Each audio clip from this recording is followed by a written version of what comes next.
Welcome, in front of me I have XIAOMI Black Shark 4 and today I will show you fingerprint sensor test. So I'm going to check how fast and how reliable is this sensor. You can find it on the right edge and it's synchronized with power key. So let's make a few tries and let's see how it performs. Oh, right now I can see that it's very fast. I just touch my fingerprint. I touch with my finger to the sensor and it unlocks smartphone. There's no any delay.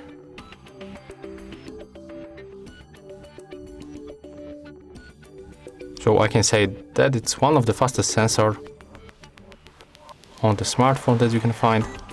And it's also reliable, it recognizes my fingerprint every time, as you can see.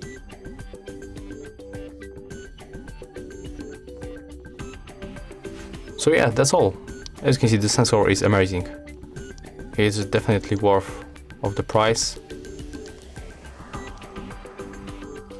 So what I can say, if you find this video helpful, remember to like, comment and subscribe.